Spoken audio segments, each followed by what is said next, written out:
남편 잡아먹은 년이 무슨 낯짝으로 이 집에서 밥을 축내고 있어. 당장 나가. 남편의 3주기 제삿날 밤이었습니다. 남편 사망보험금으로 마련한 전세금 4,500만 원은 이미 석 달 전에 시어머니가 몰래 빼돌려 시동생의 사채이자를 막는 데 써버린 뒤였습니다. 영하 12도의 한겨울, 얇은 실내복 차림으로 쫓겨난 제 손에 남은 건 통장 잔고 300만 원과 아이의 사진 한 장뿐이었습니다. 어린 아들을 데리고 나가려 했지만 갈 곳도 재울 곳도 없는 제가 아이를 지킬 수 없었습니다. 피눈물을 삼키며 아이를 두고 나온 그 밤, 찜질방 구석에서 사진을 껴안고 이를 악물었습니다. 곰팡이 핀 시장 구석의 빈 점포에 찌그러진 가마솥 하나를 걸었습니다. 그 가마솥 앞에서 시작된 제 인생이 어떻게 송두리째 뒤집어졌을까요? 그리고 매일 밥값 대신 의미를 알 수 없는 숫자가 적힌 페이지 한 장을 놓고 가던 그 수상한 할머니의 정체는 과연 무엇이었을까요? 사연 시작 전 구독과 좋아요를 눌러주시면 그곳에 좋은 일들만 가득하시기를 바라겠습니다. 사연 시작합니다. 안녕하세요. 제 이름은 윤정연, 45살입니다. 세상에 내세울 것이라곤 국밥 하나 끓이는 솜씨뿐인 평범한 여자입니다. 3년 전에 남편을 하늘로 보내고 12살 아들 지훈이 하나만 바라보며 시어머니 밑에서 이를 악물고 살아왔습니다. 이건 그런 제가 아들을 빼앗기고 빈손으로 다시 되찾기까지의 이야기입니다. 남편의 3주기 제삿날이었습니다. 저는 새벽 4시부터 일어나 전을 부치고 나물을 무치고 탕을 끓였습니다. 12살 아들 지훈이가 잠결에 비벼대는 눈을 하고 부엌으로 나왔을 때 저는 기름 튀는 프라이팬 앞에서 이미 2시간째 서 있었습니다. 엄마, 나도 도와줄까요? 지훈이가 앞치마 끈을 잡아당기며 물었습니다. 작은 손으로 접시를 나르는 아이의 뒷모습이 돌아가신 남편을 빼닮아서 저도 모르게 코끝이 시큰했습니다. 이 아이 하나만 바라보고 버텨온 3년이었습니다. 시어머니의 구박도, 시동생의 민폐도 지훈이의 얼굴을 보면 참을 수 있었습니다. 제사상을 거의 다 차렸을 무렵이었습니다. 현관문이 벌컥 열리더니 시동생이 신발도 벗지 않은 채 거실로 뛰어들어왔습니다. 눈이 벌겋게 충혈되어 있었고 셔츠 단추 2개가 뜯겨져 나간 채였습니다. 그 뒤를 쫓아 낯선 남자 셋이 우르르 밀고 들어왔습니다. 가죽 점퍼에 목까지 문신이 올라온 사내들이었습니다. 최동수 이 새끼 3억 이자 석 달째 밀렸어. 오늘 안에 안 갚으면 손가락부터 간다. 사내 하나가 제사상을 발로 걷어찼습니다. 정성껏 쌓아 올린 사과탑이 바닥에 우르르 쏟아지고 탕국 그릇이 뒤집어지며 뜨거운 국물이 흰 벽지를 타고 줄줄 흘러내렸습니다. 지훈이가 비명을 지르며 제 뒤로 숨었고 저는 떨리는 팔로 아이를 감싸 안았습니다. 시어머니가 안방에서 뛰쳐나왔습니다. 사채업자들 앞에서 무릎까지 꿇어가며 사정하던 시어머니는 그들이 돌아가자마자 얼굴이 돌변했습니다. 시동생의 뺨을 두어 대 때리고는 갑자기 저를 향해 돌아섰습니다. 이게 다 재수없는 년을 며느리로 들여서 그래. 남편 잡아먹은 년이 이 집에 재앙을 몰고 왔어. 억장이 무너졌지만 저는 이를 악물고 대꾸했습니다. 더는 못 참겠으니 지훈이 데리고 나가겠다고 제 전세금 통장에 4,500만 원이 있으니 방은 구할 수 있다고 했습니다. 남편 사망보험금으로 겨우 마련해둔 그 돈이 지훈이와 제가 이 집을 나서더라도 갈 곳은 있도록 만들어둔 마지막 안전장치였습니다. 그 말을 듣는 시어머니의 표정이 묘하게 굳었습니다. 눈동자가 한번 흔들리더니 입꼬리가 비틀어졌습니다. 그 돈 얘기를 지금 하냐? 이미 석 달 전에 빼서 동수 사채 이자 막는데 다 썼어. 귀가 먹먹해졌습니다. 저는 시어머니의 얼굴을 멍하니 바라보았습니다. 석 달 전이면 시어머니가 은행에 같이 가자고 했던 그날이었습니다. 인감이 필요하다며 제 도장을 빌려갔던 그날. 다리에서 힘이 빠져 부엌벽에 등을 기댔습니다. 이자를 막았으면 원금은요? 동수가 그 돈 들고 또 도박장에 갔지. 원금이 지금 얼마로 불어났는지 나도 몰라. 세상이 무너졌습니다. 4,500만 원은 사채 이자만 간신히 틀어막은 것이었고 시동생은 남은 원금을 도박으로 눈덩이처럼 불렸습니다. 제 전 재산이 지훈이의 미래가 도박판 어딘가에서 연기처럼 사라진 겁니다. 저는 울면서 따졌습니다. 어떻게 며느리한테 한마디 상의 없이 그럴 수 있냐고, 그 돈이 없으면 저와 지훈이는 어디서 사느냐고. 그때 시어머니가 내뱉은 말을 저는 평생 잊지 못할 겁니다. 내년이 무슨 권리로 따져. 시어미가 시킨 대로 하는 게 며느리 도리야. 꼴도 보기 싫으니 당장 나가. 시어머니가 제 팔을 잡아 현관으로 끌고 갔습니다. 한겨울 영하 12도의 밤이었습니다. 저는 얇은 실내복 위에 외투 하나 걸치지 못한 채 현관에 밀려 섰습니다. 벗어둔 운동화를 더듬어 신으며 지훈이를 불렀습니다. 지훈아, 엄마랑 같이 가자. 아이의 손을 잡고 문을 나서려는 순간 시어머니가 지훈이의 다른 팔을 낚아챘습니다. 아이가 양쪽으로 잡아당겨지며 비명을 질렀습니다. 돈 한 푼 없는 년이 내 핏줄을 한겨울 길바닥에서 얼려 죽일 셈이야. 시어머니의 고함이 복도에 쩌렁쩌렁 울렸습니다. 저는 아이의 손을 놓을 수 없었습니다. 그런데 지훈이의 울음 섞인 눈동자를 마주한 순간 머릿속에 현실이 번개처럼 스쳤습니다. 통장 잔고 300만 원. 오늘 밤 잘 곳도 없는 저였습니다. 찜질방을 전전하며 이 아이를 데리고 다닐 수는 없었습니다. 손가락에서 힘이 빠졌습니다. 제 인생에서 가장 무거운 순간이었습니다. 지훈이의 작은 손이 스르르 빠져나갔고 시어머니가 아이를 확 끌어당겼습니다. 엄마가 번듯한 방구에서 금방 데리러 올게. 조금만 기다려. 지훈이가 두 팔을 뻗으며 울부짖었습니다. 엄마 하는 소리가 닫히는 철문 너머로 점점 작아졌습니다. 복도 형광등 아래서 저는 벽에 이마를 박고 주저앉았습니다. 소리가 나오지 않았습니다. 목구멍이 짓눌려 숨만 헐떡였고 두 손이 아까 놓아버린 아이의 체온을 기억하며 허공을 움켜쥐었습니다. 그날 밤 저는 역 앞 찜질방 구석에 쪼그려 앉아 핸드폰 속 지훈이 사진을 들여다보았습니다. 입학식 날 교복을 입고 환하게 웃는 아이의 얼굴. 화면을 쓰다듬는 손가락 끝이 얼어서 감각이 없었습니다. 이를 악물었습니다. 울고만 있을 시간이 없었습니다. 이튿날부터 저는 발품을 팔았습니다. 통장에 남은 전 재산 300만 원, 이걸로 보증금을 내고 나면 가마솥도 못 사고 뼈 한 조각도 못 삽니다. 가게 장비와 재료비를 빼면 보증금에 쓸 돈은 단 한 푼도 없었습니다. 부동산이란 부동산은 다 돌았지만 보증금 없는 가게를 찾는다는 말에 코웃음만 돌아왔습니다. 사흘째 되는 날 구도심 전통시장 끝자락에서 한 가게를 발견했습니다. 안쪽 골목 막다른 곳 반지하에 가까운 점포였습니다. 벽에 시커먼 곰팡이가 피어 있었고 하수구 냄새가 코를 찔렀습니다. 보증금 없이 월 깔세 35만 원. 그나마 제가 감당할 수 있는 유일한 곳이었습니다. 계약서에 도장을 찍고 나서 가장 먼저 한 일은 벽지를 뜯어내는 것이었습니다. 곰팡이가 벽 속까지 파고들어 있어서 락스를 물에 타걸레로 문질렀습니다.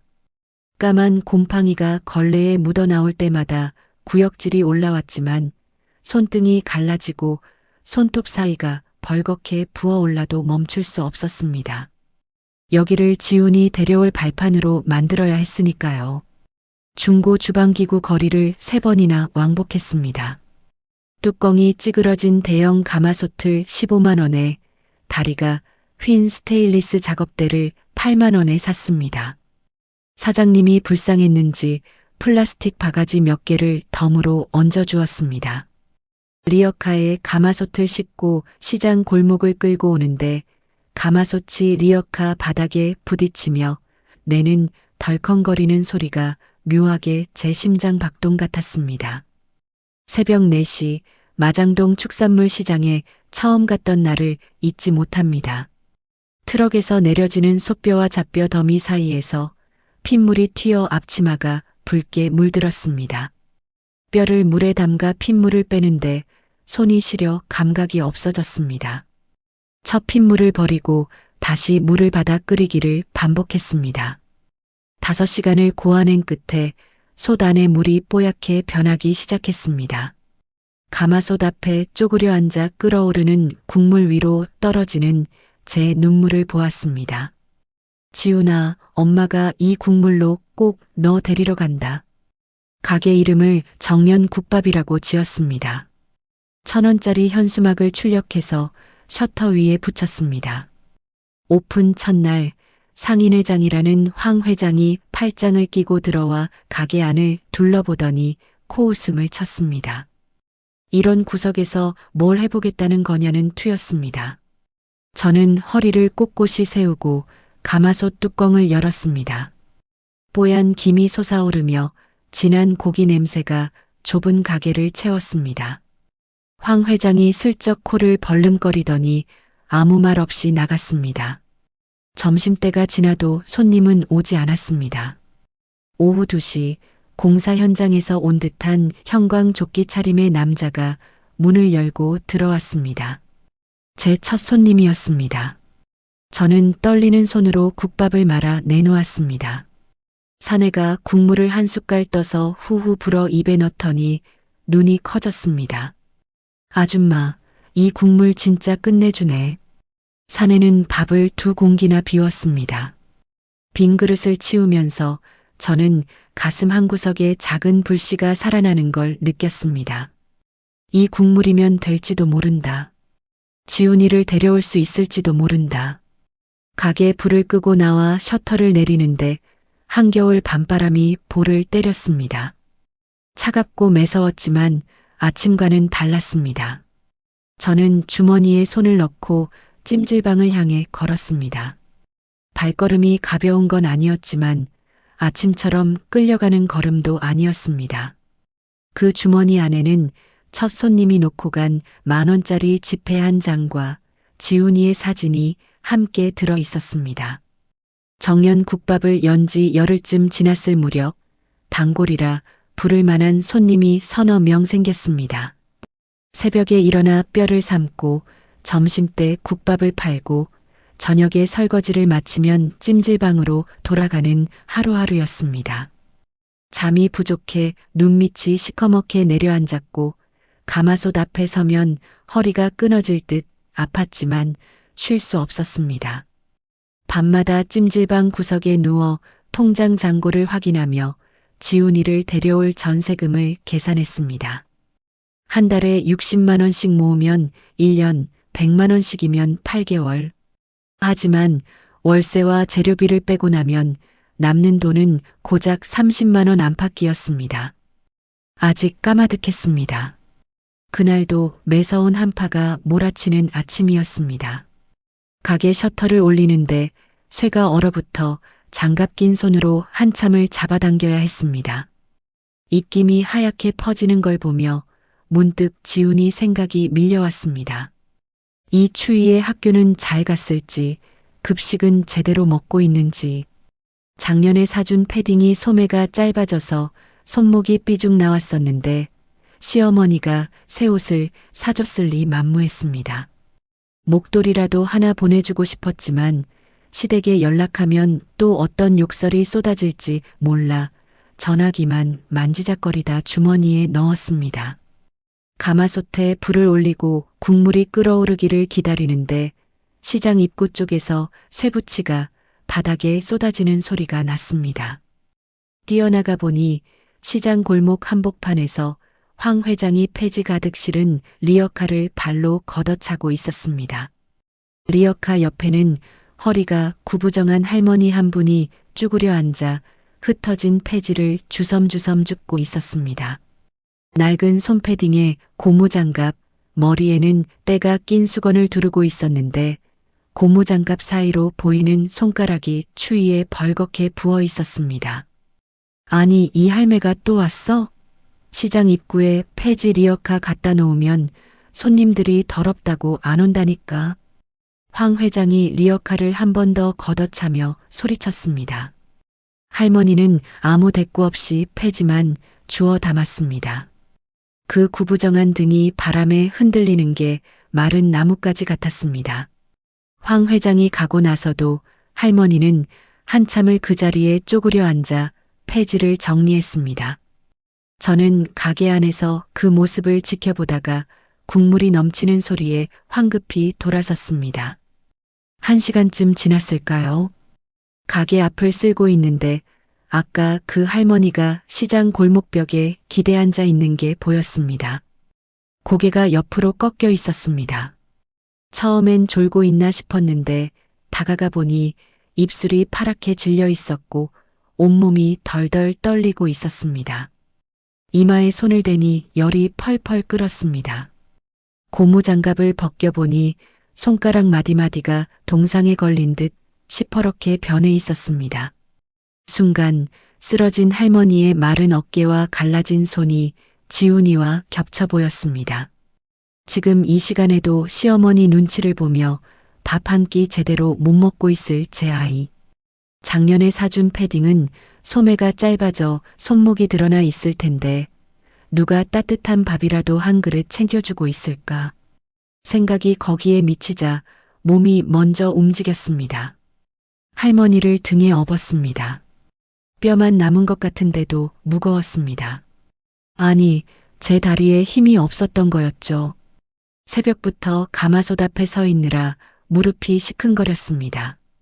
비틀거리며 가게 안으로 들어가 구석 자리에 할머니를 눕혔습니다. 제가 지훈이를 위해 깔아둔 이불이었습니다. 언젠가 아이를 데려오면 가게 한쪽에서 재우려고 중고가게에서 10,000원 주고 사온 솜이불, 밤마다 혼자 그 이불을 펴놓고 빈 자리를 쓸어보곤 했었습니다. 그 자리에 누군가의 어머니를 뉘인 겁니다. 이상하게도 아깝지 않았습니다. 가장 진하게 우려낸 국물에 밥을 넉넉히 말고 고기도 듬뿍 올렸습니다. 팔을 송송 썰어 얹고 깍두기 한 종지까지 곁들였습니다. 제가 팔고 있는 것 중에 가장 좋은 한 그릇을 쟁반에 받쳐들고 할머니 앞에 놓았습니다. 할머니가 떨리는 손으로 숟갈을 들었습니다. 국물을 한 모금 넘기더니 감았던 눈이 스르르 떠졌습니다. 2모금, 3모금. 허겁지겁 국밥을 퍼먹는 할머니의 볼에 조금씩 핏기가 돌아왔습니다. 숟갈을 쥔 손의 떨림도 점점 잦아들었습니다. 저는 맞은편에 앉아 할머니가 밥 먹는 모습을 가만히 지켜보았습니다. 지훈이도 이렇게 밥을 잘 먹어주면 좋겠다는 생각에 괜히 코끝이 찡했습니다. 반 그릇쯤 비웠을 때 할머니가 갑자기 숟갈을 내려놓았습니다. 국물 온도가 85도일 때 고기 단맛이 제일 잘 살아. 넌 그걸 안 해. 저는 깜짝 놀라 할머니 얼굴을 들여다보았습니다. 폐지 줍는 할머니 입에서 나올 법한 말이 아니었습니다. 뭔가 되물으려는데 할머니가 이미 다시 고개를 숙이고 국밥을 퍼먹기 시작했습니다. 마치 방금 자기가 한 말을 잊어버린 사람처럼요. 그릇을 다 비운 할머니가 주머니를 뒤적이더니 구겨진 폐지 한 장을 꺼내 식탁 위에 올려놓았습니다. 밥값이다. 저는 손사래를 쳤습니다. 이런 걸 받을 수 없다고 그냥 드신 거라고 했습니다. 하지만 할머니는 막무가내였습니다. 폐지를 내 앞으로 밀어놓고 자리에서 일어섰습니다. 할머니가 나간 뒤 무심코 페이지를 뒤집었다가 멈칫했습니다. 뒷면에 볼펜으로 꾹꾹 눌러 쓴 글씨가 있었습니다. A동 100일, 면적 50, 보증금 면제. 무슨 뜻인지 알 수 없었습니다. 부동산 관련 숫자 같기도 하고 그냥 아무 의미 없는 낙서 같기도 했습니다. 하지만 글씨체가 폐지 줍는 노인의 손에서 나왔다기엔 너무 또박또박했습니다. 획이 흐트러지지 않고 숫자마다 간격이 일정했습니다. 뭔가 찜찜해서 폐지를 버리지 못하고 서랍 안에 넣어두었습니다. 다음 날 점심때 할머니가 또 왔습니다. 아무 말 없이 구석자리에 앉더니 저를 바라보았습니다. 저는 웃으며 국밥을 말아 갖다 드렸습니다. 할머니는 오늘도 그릇을 싹 비우고 밥값이라며 폐지 한 장을 놓고 갔습니다. 뒷면에는 B동 203, 면적 35라고 적혀 있었습니다. 그렇게 할머니는 매일 왔습니다. 비가 오나 눈이 오나 같은 시간, 같은 구석자리. 저는 친정 어머니를 모시듯 정성껏 국밥을 말아드렸고 할머니는 매일 다른 폐지 조각을 밥값으로 놓고 갔습니다. 시동, 2동, 3동. 뒷면에 적힌 글귀는 달랐지만 모두 같은 형식이었습니다. 저는 그것들을 하나도 버리지 않고 서랍 한쪽에 차곡차곡 모아두었습니다. 무슨 뜻인지 몰랐지만 할머니가 주신 것이니까 부적이라 생각하기로 했습니다. 어느 날이었습니다. 점심 장사를 마치고 가게 앞을 쓸고 있는데 할머니가 시장 골목 구석에서 낡은 수첩에 뭔가를 적고 있는 게 보였습니다. 흐리멍덩한 표정이 아니었습니다. 눈이 가늘어져 있었고 수첩 위를 오가는 볼펜이 빠르고 정확했습니다. 황 회장의 사무실 쪽을 한참 노려보다가 고개를 돌려 정육점을 보고 다시 건어물 가게 앞을 천천히 지나가며 뭔가를 세는 듯한 동작을 했습니다. 그 눈빛이 너무 또렷해서 소름이 돋았습니다. 매일 보던 흐릿한 눈이 아니라 마치 먹잇감을 쫓는 매의 눈 같았습니다. 제가 쳐다보고 있는 걸 알아챘는지 할머니가 후다닥 수첩을 주머니에 쑤셔 넣었습니다. 그리고는 다시 치매 기운 있는 노인처럼 멍한 표정을 지으며 느릿느릿 리어카를 끌고 갔습니다. 이상했습니다. 하지만 깊이 파고들 여유가 없었습니다. 저에겐 하루하루가 전쟁이었으니까요. 장사가 끝나면 매출을 세고 월세를 빼고 재료비를 빼고 남는 돈을 꼬깃꼬깃 접어 봉투에 넣었습니다. 그 봉투 겉면에는 지훈이 전세금이라고 써놓았습니다. 10,000원짜리가 한 장 한 장 늘어갈 때마다 눈시울이 뜨거워졌습니다. 봉투를 가슴에 품고 찜질방으로 돌아가는 밤길, 하늘에 뜬 달이 유난히 밝으면 지훈이도 같은 달을 보고 있을까 싶어 걸음을 멈추곤 했습니다. 매출이 조금씩 오르기 시작했습니다. 공사장 인부들 사이에서 입소문이 나면서 점심때면 줄을 서는 날도 생겼습니다. 가마솥을 2번 끓이는 날이 늘었고 새벽에 마장동을 가는 횟수도 잦아졌습니다. 몸은 만신창이었지만 봉투 안에 돈이 두꺼워질수록 지훈이가 가까워지는 것만 같았습니다. 할머니의 저 한마디 국물 온도 85도가 맞는지 온도계를 사서 재보았더니 정말 그 온도에서 고기 향이 가장 진하게 올라왔습니다. 대체 어디서 그런 걸 아는 건지 신기했지만 저는 그저 고마울 뿐이었습니다. 할머니의 고무장갑 안쪽이 터져서 손가락이 삐죽 나와 있는 걸 본 날 저는 장사를 마치고 시장 끝 잡화점으로 갔습니다. 제일 두툼한 방한 장갑을 골라 샀습니다. 9,800원이었는데 아깝지 않았습니다. 누군가 지훈이에게도 이렇게 해주기를 바라는 마음이었습니다. 할머니가 매일 앉는 구석자리 밑에 장갑을 비닐째 슬쩍 놓아두었습니다. 다음 날 할머니가 새 장갑을 끼고 왔습니다. 아무 말도 안 했습니다. 저도 아무 말 안 했습니다. 다만 할머니가 국밥 그릇을 비우고 나서 평소보다 한참을 더 앉아 있다 갔습니다. 구석자리에 앉아 창밖을 물끄러미 바라보는 할머니의 옆모습이 어쩐지 쓸쓸해 보였습니다. 할머니가 문을 나서며 등 뒤로 한마디를 던졌습니다. 착한 어미 손은 따뜻해야지, 암. 제 속을 어떻게 그렇게 꿰뚫어 보는 건지 눈물이 핑 돌았습니다. 빈 그릇을 치우다 말고 행주로 눈가를 훔쳤습니다. 할머니가 놓고 간 폐지를 서랍에 넣으며 지금까지 모은 조각들을 한번 펼쳐보았습니다. A동, B동, C동. 퍼즐 조각 같았지만 전체 그림은 보이지 않았습니다. 이 할머니가 대체 누구인지, 이 종이 조각들이 무얼 뜻하는지 저는 아직 아무것도 모르고 있었습니다. 석 달이 지나자 정년 국밥은 제가 상상도 못한 속도로 커지고 있었습니다. 공사장 인부들로 시작된 입소문이 택시 기사들, 배달 기사들, 인근 사무실 직원들에게까지 퍼지면서 점심때가 되면 좁은 가게 앞에 열댓 명이 줄을 서는 날이 잦아졌습니다. 가마솥을 하루에 3번씩 끓여야 했고 새벽 3시에 마장동에 가서 뼈를 사오는 것이 일상이 되었습니다. 처음 이 자리에 들어올 때 보증금 한 푼 없이 깔새로 시작한 곰팡이 핀 점포가 이제는 주변 부동산에서 권리금만 수천만 원을 부르는 알짜배기 가게로 바뀌어 있었습니다. 문제는 그때부터 시작되었습니다. 황 회장이 달라졌습니다. 예전에는 코웃음이나 치고 지나갔는데 요즘은 제 가게 앞을 지나갈 때마다 노골적으로 인상을 찌푸렸습니다. 시장 상인들 사이에서 정년 국밥 때문에 다른 식당들이 장사가 안 된다는 말을 퍼뜨리기 시작했고 실제로 몇몇 식당 주인들이 저를 쏘아보는 일이 생겼습니다. 억울했지만 참았습니다.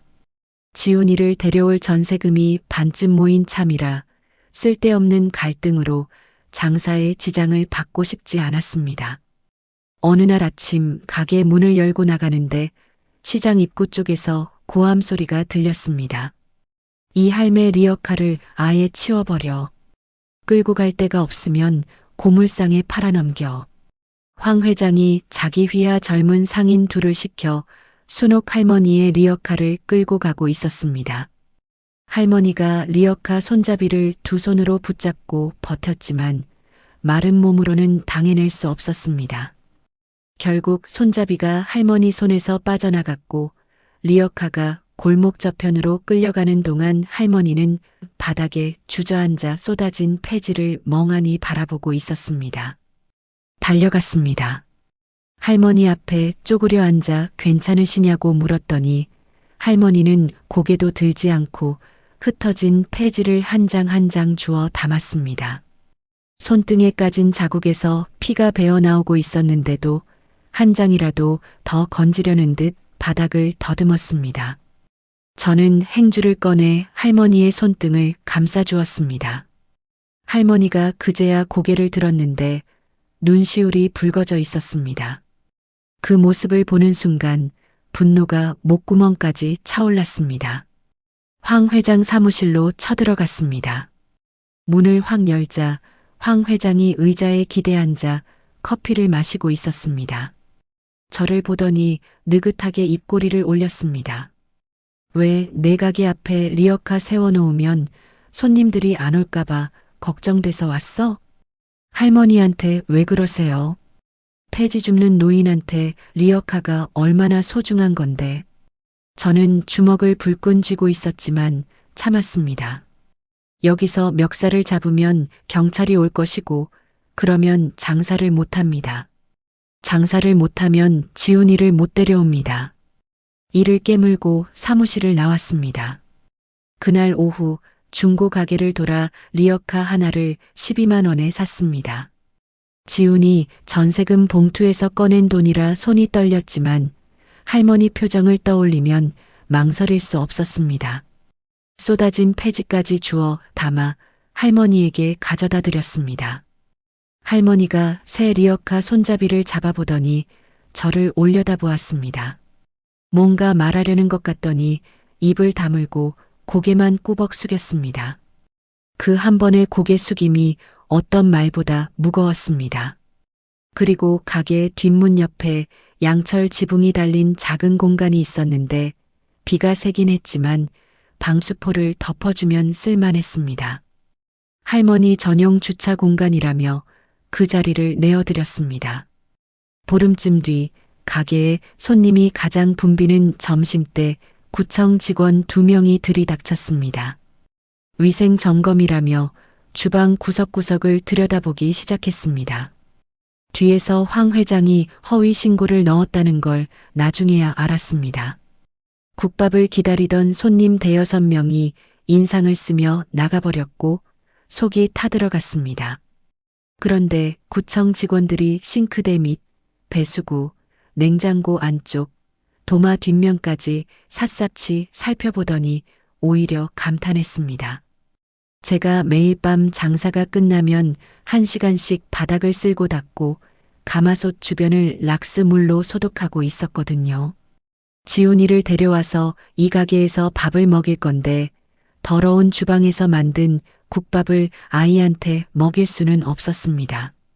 지훈이 생각으로 닦은 주방이 저를 살린 겁니다. 점검 결과는 양호. 오히려 구청 직원이 명함을 두고 가며 모범업소로 추천하겠다고 했습니다. 그날 저녁 황 회장이 담배를 물고 제 가게 앞을 지나가며 흘겨보는 걸 느꼈지만 저는 고개도 돌리지 않았습니다. 황 회장은 그 뒤로 더 치졸해졌습니다. 밤마다 누군가가 제 가게 앞 하수구 뚜껑을 열어놓고 음식물 쓰레기를 쏟아부었습니다. 새벽에 가게에 도착하면 악취가 진동했고 국밥 장사의 냄새는 치명적이었습니다.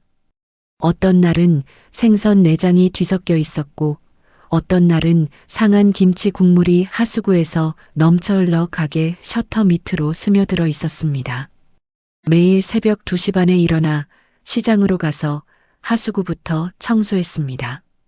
고무장갑을 끼고 음식물 찌꺼기를 맨손으로 퍼내고 락스물을 붓고 솔로 박박 문지르는 일을 2시간씩 했습니다. 그러고 나서 마장동에 가서 뼈를 사오고 돌아와 가마솥에 불을 올리면 이미 몸은 천근만근이었습니다. 손등이 갈라져 피가 맺혔고 무릎은 쪼그려 앉았다 일어설 때마다 뚝뚝 소리가 났습니다. 어느 날은 너무 지쳐서 가마솥 옆에 기대 앉아 깜빡 졸고 말았습니다. 꿈에서 지훈이가 웃으며 뛰어오는 걸 보았는데 아이를 안으려고 팔을 벌리는 순간 잠이 깼습니다. 정신을 차려보니 어깨에 파스가 붙어 있었습니다. 순옥 할머니가 와서 붙여준 게 분명했습니다. 파스 위에 낡은 수건이 접혀서 얹혀져 있었는데 수건에서 할머니 특유의 폐지 냄새가 났습니다. 아무 말도 적혀 있지 않았지만 그 무언의 위로가 가슴에 사무쳤습니다. 그 주 토요일 밤이었습니다. 장사를 마치고 찜질방으로 가는 길에 발걸음이 시댁 쪽으로 꺾였습니다. 제 발이 저를 데려간 겁니다. 머리로는 안 된다고 했지만 몸이 말을 듣지 않았습니다.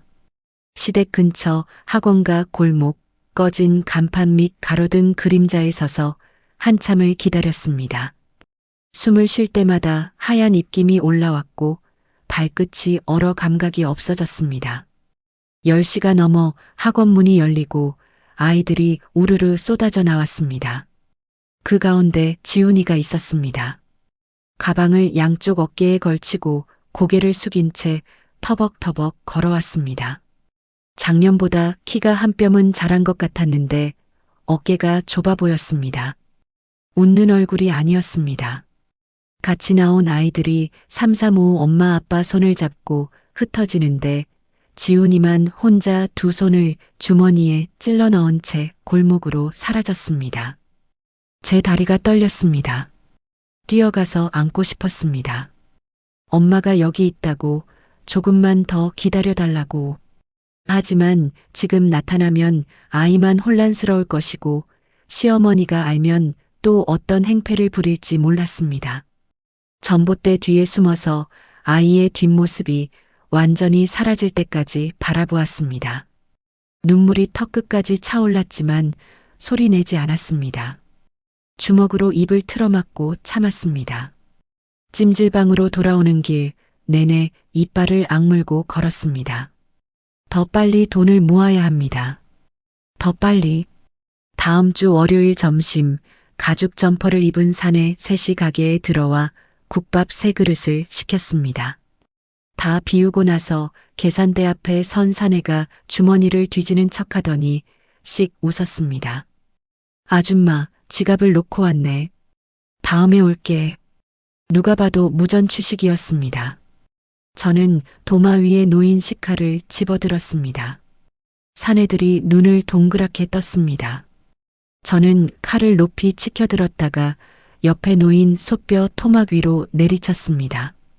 뼈가 두 쪽으로 쩍 갈라지며 단면이 드러났습니다. 사내들의 얼굴이 하얘졌습니다. 지갑 놓고 오셨으면 핸드폰으로 보내셔도 돼요. 계좌번호 불러드릴까요? 가장 덩치가 큰 사내가 헛기침을 하더니 10,000원짜리 3장을 바지 뒷주머니에서 꺼내 탁 내려놓고 나갔습니다. 문이 닫히자마자 다리에 힘이 빠져 의자에 주저앉았습니다. 손이 벌벌 떨렸습니다. 하지만 밀리면 안 된다는 걸 알았습니다. 이 시장 바닥에서 한번 밀리면 끝없이 밀립니다. 구석자리에서 그 장면을 지켜보고 있던 순옥 할머니가 국밥 그릇 너머로 저를 바라보며 웃었습니다. 치맥이 어린 허허로운 웃음이 아니었습니다. 이를 드러내고 눈을 가늘게 뜬 무엇인가를 확인한 사람의 웃음이었습니다. 새끼 지키는 애미는 독해져야 살아남지, 암. 할머니의 그 한마디에 떨리던 손이 멈췄습니다. 맞습니다. 독해져야 합니다. 지훈이를 데려올 때까지 저는 이 가마솥 앞에서 독하게 버텨야 합니다. 그날 저녁 장사를 마치고 남은 국밥을 큰 냄비에 담아 시장 뒷골목으로 나갔습니다.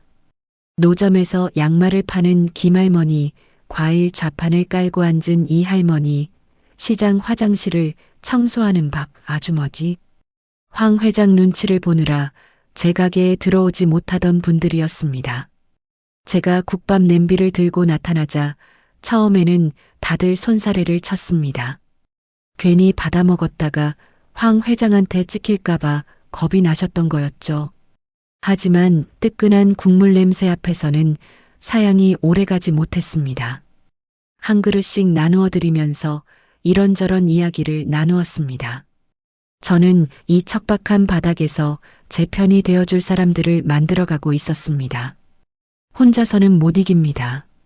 지훈이를 데려오려면 이 자리를 빼앗기면 안 됩니다. 찜질방으로 돌아와 봉투를 꺼내 보았습니다. 전세금의 3분의 2가 모여 있었습니다. 꼬깃꼬깃한 10,000원짜리 지폐들을 한 장 한 장 세면서 남루한 찜질방 구석에서 조금씩 희망이 자라나는 것을 느꼈습니다. 조금만 더 이 악물고 조금만 더 버티면 지훈이를 데려올 수 있습니다. 정연 국밥이 입소문을 타기 시작한 건 지역 맘카페 덕분이었습니다. 누군가가 시장통 골목의 숨은 국밥 맛집이라며 사진을 올렸는데 그 글이 수백 개의 공감을 받으며 퍼져나갔습니다. 거기 댓글에 누군가가 혼자 가게를 꾸려가는 아줌마 사연까지 곁들여 적어 놓았더군요. 남편과 사별한 뒤 홀로 시장에서 가마솥 하나로 시작했다는 사연이 사람들 마음을 건드린 모양이었습니다. 그 뒤로 점심시간이면 시장 밖에서도 손님이 몰려왔습니다. 자리가 6개뿐인 좁은 가게 앞에 20명 가까이 줄이 늘어서는 날도 있었습니다. 정신없이 국밥을 말아내놓고 그릇을 치우고 또 말아내놓는 하루하루였습니다. 몸은 녹초가 되었지만 통장 잔고가 불어나는 속도가 빨라졌고 지훈이를 데려올 날이 점점 가까워지고 있었습니다. 그날도 점심때 홀이 꽉 차 있었습니다. 가마솥 앞에서 국밥 4그릇을 동시에 말고 있는데 가게 문이 벌컥 열렸습니다. 문짝이 벽에 부딪히는 굉음에 손님들이 일제히 고개를 돌렸습니다. 시어머니였습니다. 그 뒤에 시동생이 서 있었습니다. 국자를 든 채 그 자리에 굳었습니다. 가슴이 쿵쿵 뛰면서 온몸의 피가 발끝으로 빠져나가는 느낌이었습니다. 어떻게 여기를 알고 온 걸까? 맘카페 글이 떠올랐습니다. 사진에 가게 간판이 찍혀 있었으니까요. 시어머니가 가게 안을 둘러보았습니다. 좁지만 빈자리 없이 꽉 찬 홀, 줄 서서 기다리는 손님들, 쉴 새 없이 김이 오르는 가마솥. 시어머니의 눈이 번뜩이는 걸 저는 놓치지 않았습니다. 탐욕이 얼굴에 그대로 드러난 표정이었습니다. 아이고, 우리 며느리가 이렇게 장사를 잘하고 있었구나. 시어미한테 연락 한 번 없이. 목소리는 달콤했지만 저는 그 달콤함 뒤에 뭐가 있는지 잘 알았습니다. 손님들 앞이니까 참고 낮은 목소리로 말했습니다. 어머니, 여기서 이러시면 안 돼요. 할 말이 있으시면 장사 끝나고 하세요. 시어머니의 표정이 순식간에 바뀌었습니다. 달콤한 가면이 벗겨지더니 제가 3년간 봐왔던 그 매서운 얼굴이 드러났습니다. 이마에 핏줄이 섰고 목소리가 가게 벽을 울릴 만큼 높아졌습니다. 장사 끝나고 내년이 권리금만 수천만 원이라면서 그 돈이 누구 덕에 생긴 건데. 시어머니가 가장 가까이 앉은 손님의 밥상으로 다가갔습니다. 국밥을 먹고 있던 중년 여성이 놀라 숟갈을 내려놓았습니다. 시어머니가 그 밥상 위 반찬 접시를 팔로 쓸어버렸습니다. 깍두기 접시가 바닥에 떨어져 산산이 깨지고 파김치가 바닥을 미끄럽게 적셨습니다. 옆 테이블의 국밥 그릇도 팔꿈치로 밀어 엎었습니다. 뜨거운 국물이 쏟아지며 바닥에서 김이 피어올랐습니다. 손님들이 비명을 지르며 자리에서 일어났습니다. 국밥을 먹던 회사원이 화상을 입을 뻔해 벌떡 일어나 나갔고 줄 서 있던 사람들도 눈이 동그래져서 하나둘 빠져나가기 시작했습니다. 어머니 제발 손님들한테 왜 이러세요? 저는 시어머니 앞을 막아섰습니다. 시어머니는 제 어깨를 두 손으로 확 밀쳐냈습니다. 뒤로 비틀거리다 의자에 걸려 넘어졌습니다. 엉덩이뼈가 욱신거렸지만 다시 일어섰습니다. 그때 시어머니가 저를 한쪽으로 끌어당기더니 이를 드러내고 속삭였습니다. 주름진 얼굴이 바로 코앞에서 일그러졌고 입에서 나오는 숨이 제 볼에 닿을 만큼 가까웠습니다. 그 목소리가 아직도 귀에 박혀 있습니다. 수천만 원 권리금 붙은 이 가게 명예 당장 안 넘기면 지훈이 학교 자퇴시키고 공장에 보낸다. 숨이 멎었습니다.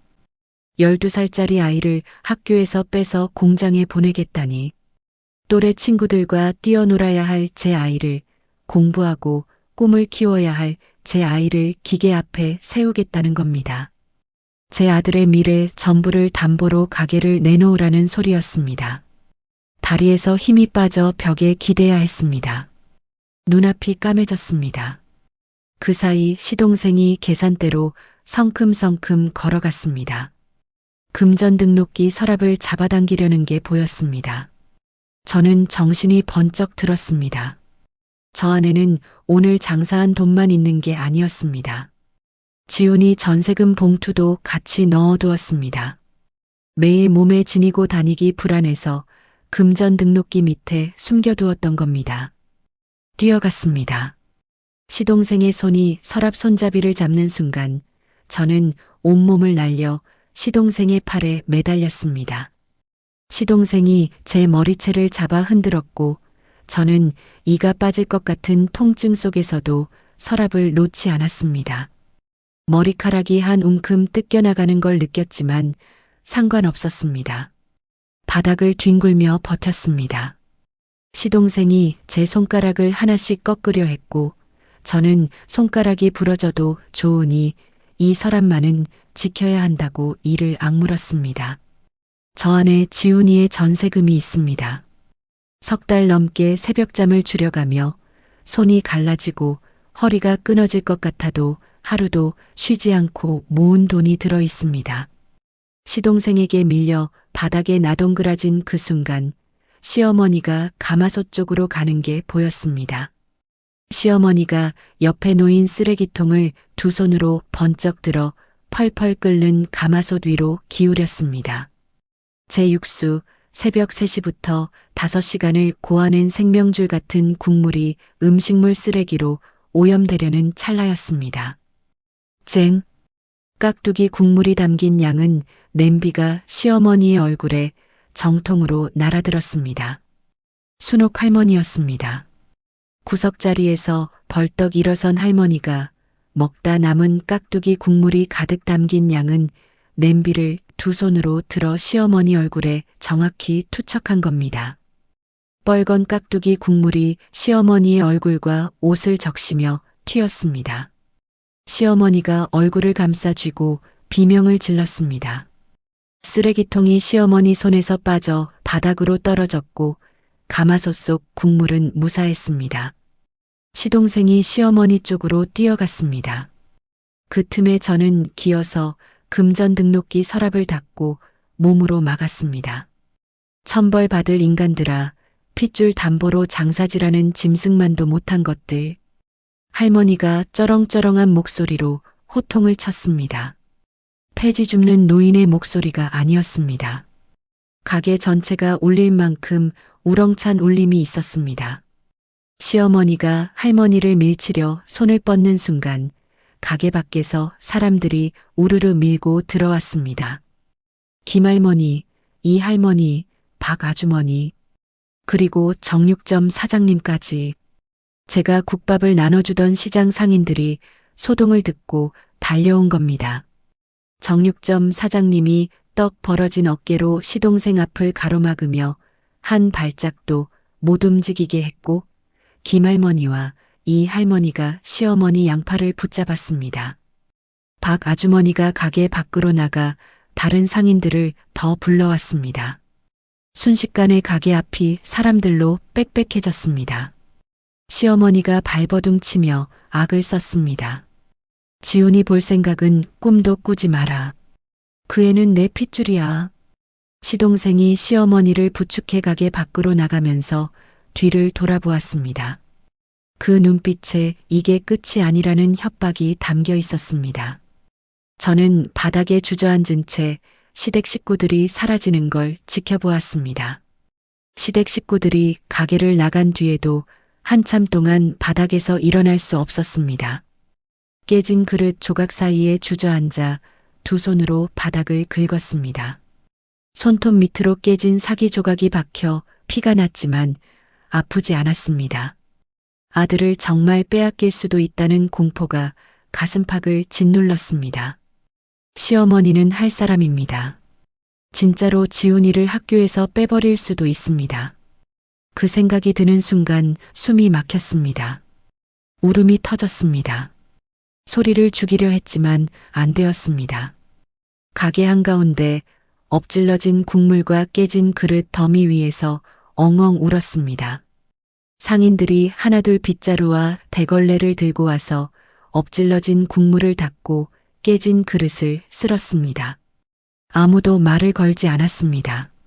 정육점 사장님이 뒤집어진 테이블을 세우고 박 아주머니가 걸레를 짜서 바닥을 훔치고 이 할머니가 깨진 가릇 조각을 봉지에 담았습니다. 묵묵히 한마디 위로도 없이.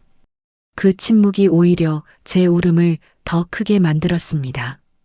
이 사람들이 제 편이라는 사실이, 혼자가 아니라는 사실이 버티고 있던 감정의 벽을 무너뜨린 겁니다. 마지막까지 남은 건 순옥 할머니였습니다. 할머니가 제 앞에 쪼그려 앉더니 거친 손으로 제 볼 위에 눈물을 닦아주었습니다. 할머니 손끝에서 폐지 냄새와 깍두기 냄새가 함께 났습니다. 울지 마라. 쓰레기는 쓰레기통에 처박히는 게 순리야. 할머니의 눈을 올려다 보았습니다. 평소에 흐리멍덩한 치매 노인의 눈이 아니었습니다. 한 마리 맹수가 먹잇감을 노려보듯 시커멓고 깊은 눈 속에서 불꽃이 타고 있었습니다. 그 눈빛이 찰나 스쳤다가 다시 평소의 순한 눈으로 돌아갔습니다. 저는 소름이 돋아 등줄기가 서늘해졌지만 동시에 알 수 없는 안도감이 밀려왔습니다. 이를 악물었습니다. 울고 있을 때가 아닙니다. 시어머니가 뭘 들고 나오든 저는 이 가게를 지킬 겁니다. 지훈이를 지킬 겁니다. 바닥에서 일어나 세면대로 가서 찬물로 얼굴을 씻었습니다. 거울에 비친 제 얼굴은 처참했습니다. 머리카락이 엉켜 있었고 입술이 터져 피가 맺혀 있었습니다. 하지만 눈은 살아 있었습니다. 거울 속에 저와 눈을 마주치며 다짐했습니다. 지금까지는 참고 견디기만 했지만 이제부터는 싸울 겁니다. 깨진 그릇을 치우고 가마솥에 다시 불을 올렸습니다. 내일도 새벽 3시에 마장동을 갈 겁니다. 내일도 국밥을 끓일 겁니다. 시어머니가 100번을 와서 깨부수더라도 저는 101번째 다시 세울 겁니다. 시댁의 난동으로부터 겨우 추스르고 보름쯤 지났을 무렵이었습니다. 아침에 가게 문을 열고 나가니 시장 입구부터 골목 끝까지 빨간 현수막이 줄줄이 걸려 있었습니다. 이 일대 대규모 주상복합 재개발 확정이라는 글자가 눈에 들어왔습니다. 상인들이 삼삼오오 모여 웅성거렸고 한쪽에서는 벌써 우는 사람도 있었습니다. 재개발이라니 가슴이 철렁 내려앉았습니다. 이 가게가 없어지면 저는 다시 원점입니다. 지훈이를 데려올 전세금도 매달 돈을 벌 수단도 전부 사라집니다. 가마솥 앞에 서서 끓어오르는 국물을 멍하니 바라보는데 손이 떨려 국자를 놓칠 뻔했습니다. 며칠 뒤 황 회장이 상인의 긴급회의를 소집했습니다. 시장 2층 회의실에 상인 20명 남짓이 모였는데 황 회장 옆에 양복을 빳빳하게 차려입은 남자 둘이 앉아 있었습니다. 재개발 시행사 사람들이라고 했습니다. 시행사 측이 내민 계약서를 보는 순간 저는 눈을 의심했습니다. 퇴거 보상금이 헐값이었습니다. 수년간 장사하며 쌓은 권리금의 10분의 1도 안 되는 금액이었습니다. 이거 말도 안 돼요. 우리 가게 권리금만 해도 이 금액의 10배인데 여기서 10년, 20년 장사하신 분들도 계시잖아요. 저는 손을 들고 일어서서 말했습니다. 목소리가 떨렸지만 참았습니다. 옆자리 상인들이 눈을 내리깔았고 누구도 거들지 않았습니다. 시행사 임원 둘이 서로 눈짓을 주고받았고 황 회장이 다리를 꼬며 저를 노려보았습니다. 불만 있으면 나가. 서명 안 하면 한 푼도 못 받아. 뭔가 이상했습니다. 상인회장이 상인들 편이 아니라 시행사 편에 서 있었습니다. 회의가 끝나고 사람들이 빠져나간 뒤 화장실에 가려고 복도를 지나다 반쯤 열린 황 회장 사무실 문 너머로 목소리가 들렸습니다. 걸음을 멈추었습니다. 황 회장과 시행사 임원이 나란히 서서 이야기하고 있었는데 황 회장 손에 하얀 봉투가 들려 있었습니다. 봉투가 두툼했습니다. 임원이 황 회장의 어깨를 두드리며 씩 웃었고 황 회장이 봉투를 양복 안주머니에 쑤셔 넣었습니다.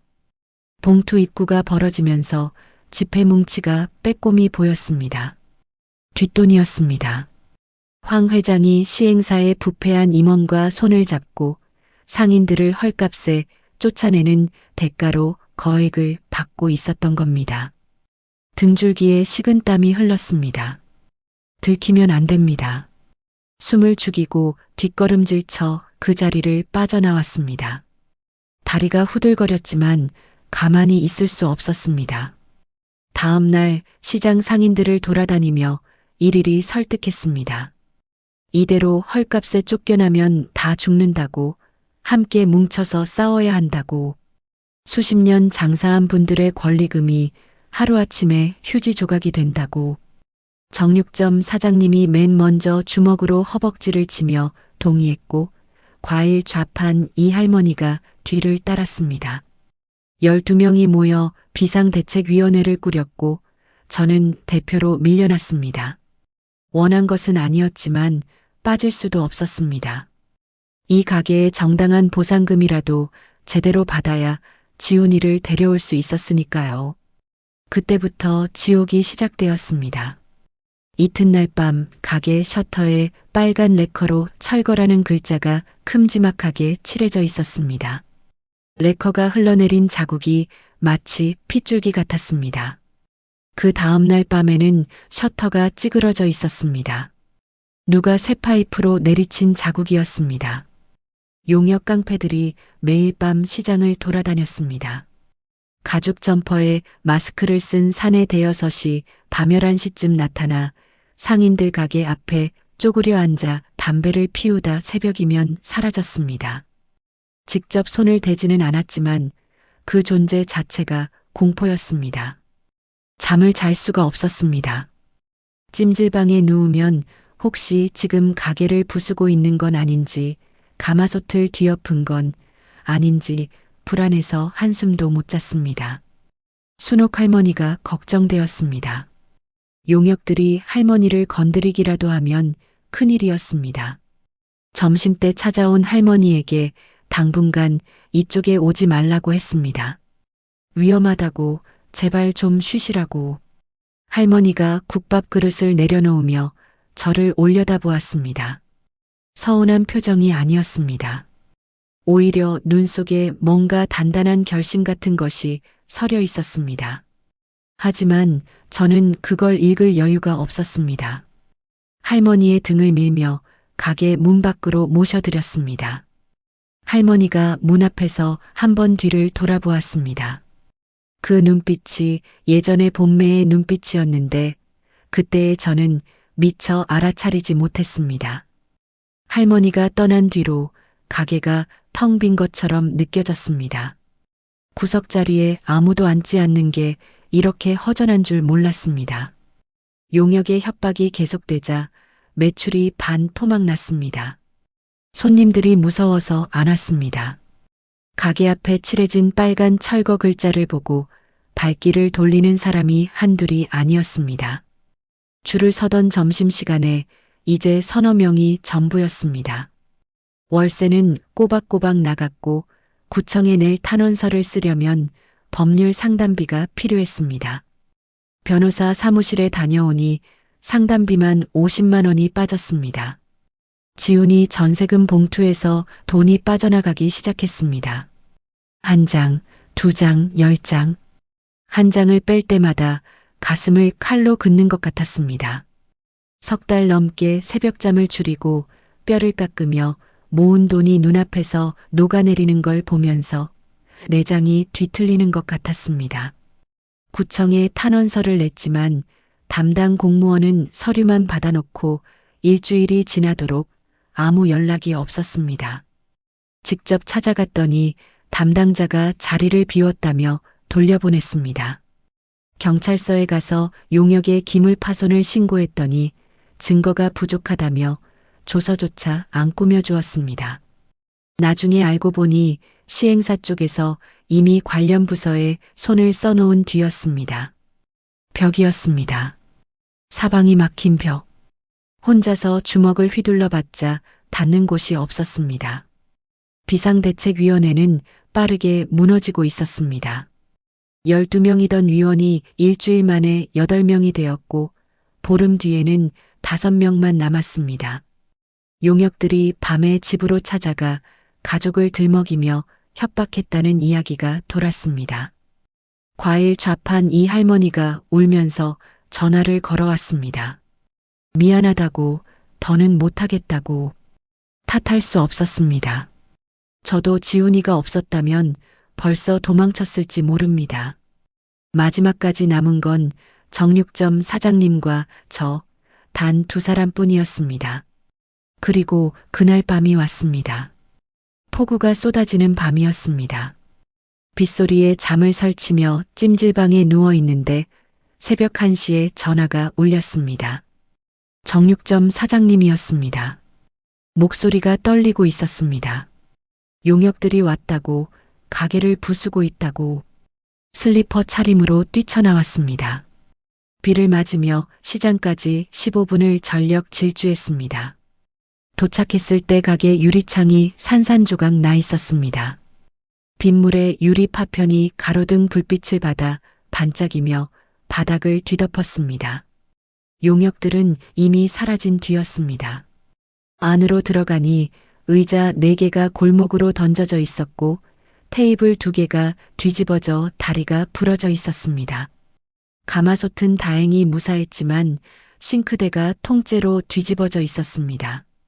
냉장고 문이 열려 내일 쓸 솥뼈와 야채가 바닥에 쏟아져 있었고 깨진 유리창으로 빗물이 폭포처럼 쏟아져 들어와 가게 바닥이 발목까지 차오르는 물바다가 되어 있었습니다. 정연 국밥이라고 쓰인 현수막이 바닥에 떨어져 빗물에 젖어 있었습니다. 박살난 의자를 끌어안고 주저앉았습니다. 비에 젖은 채 바닥에 앉아 무너진 가게를 바라보았습니다.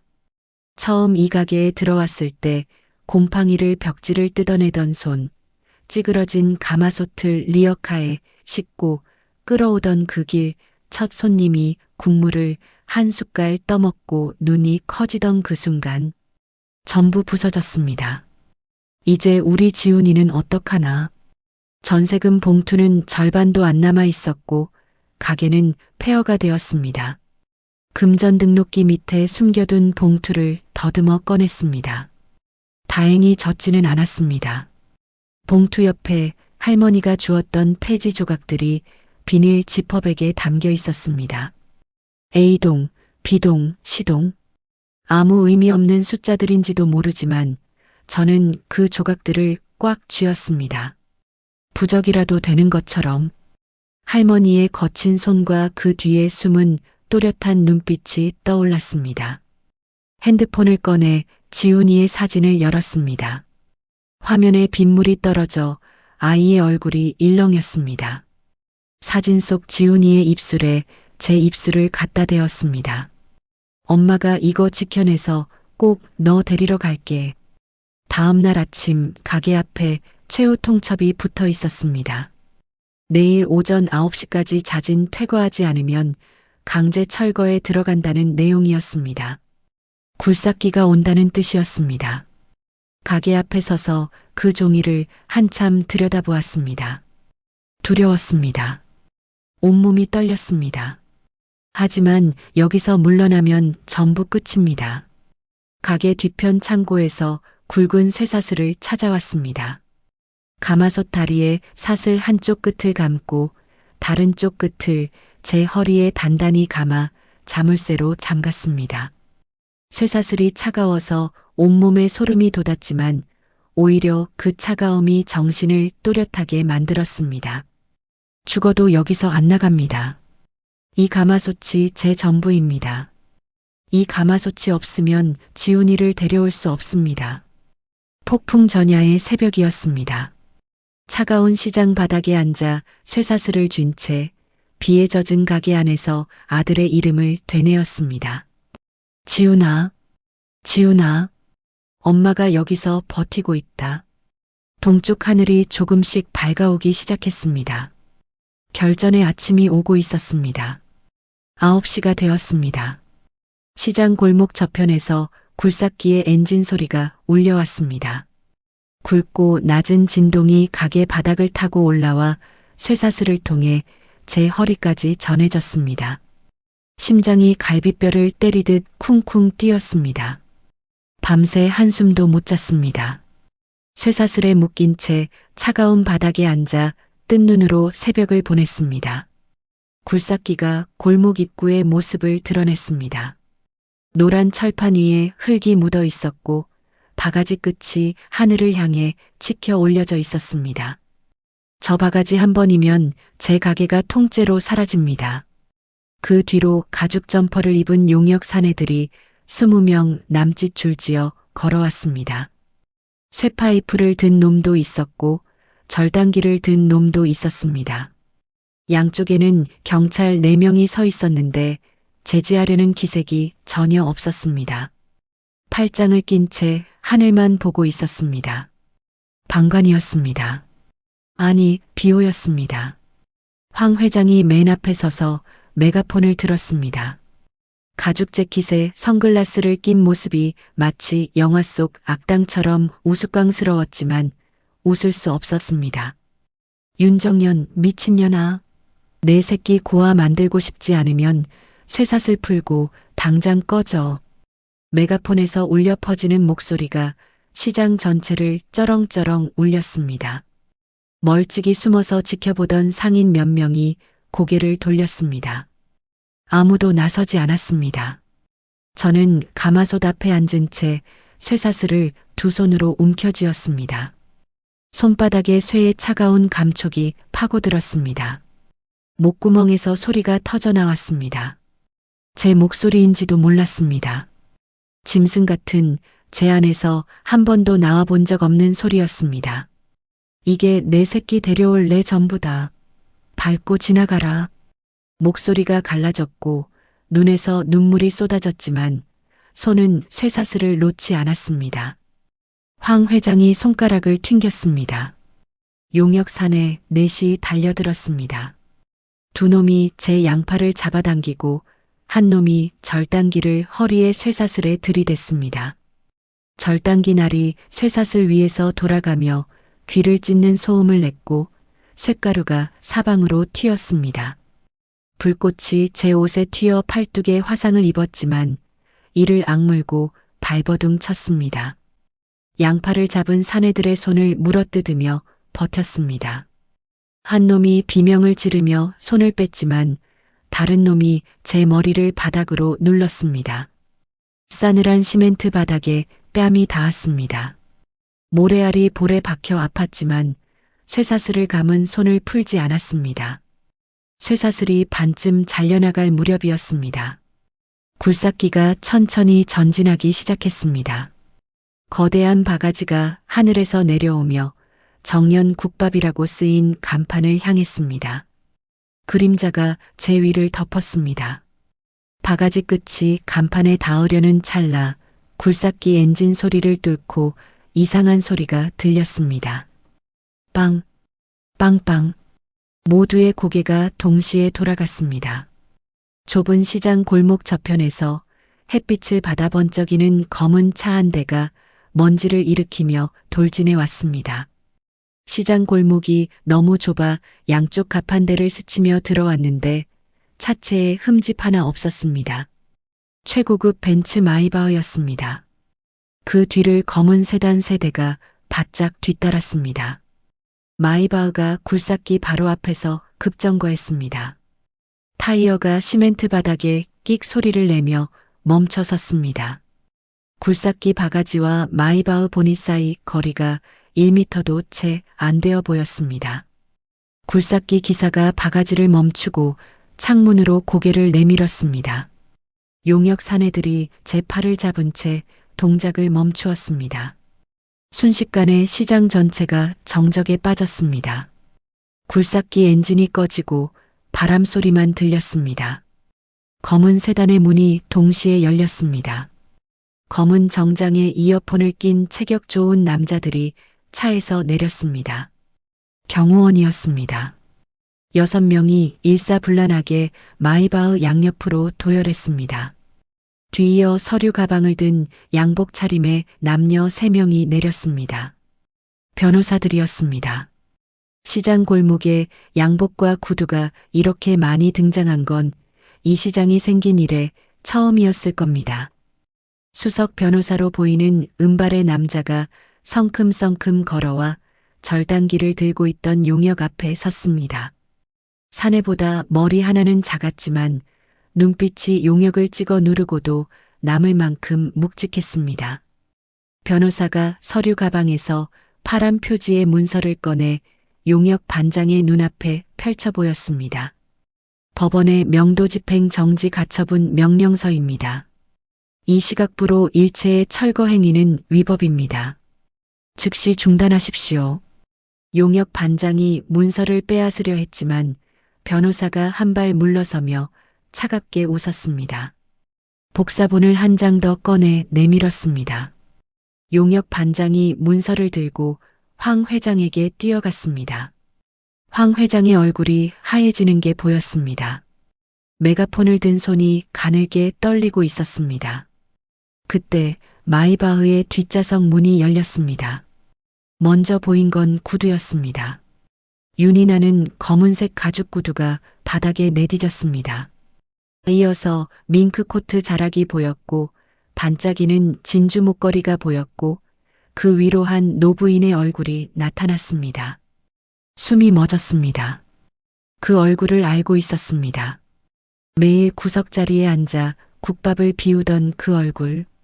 낡은 손패딩과 때 묻은 수건 대신 수백만 원짜리 수트와 밍크 코트를 걸쳤을 뿐 분명 그 얼굴이었습니다. 순옥 할머니. 저는 바닥에 눌려있던 자세 그대로 할머니를 올려다보았습니다. 입이 벌어져 다치지 않았습니다. 머리가 하얘졌습니다.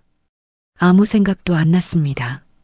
매일 구석자리에서 국밥을 드시던 분, 밥값이라며 폐지 조각을 내밀던 분, 깍두기 국물을 시어머니에게 던지며 호통을 치던 분, 제 어깨에 파스를 붙여주던 분, 그 할머니가 지금 밍크 코트를 입고 마이바흐에서 내려 제 앞에 서 있었습니다. 경호원 6명이 일제히 허리를 90도로 굽혔습니다. 회장님 모시러 왔습니다.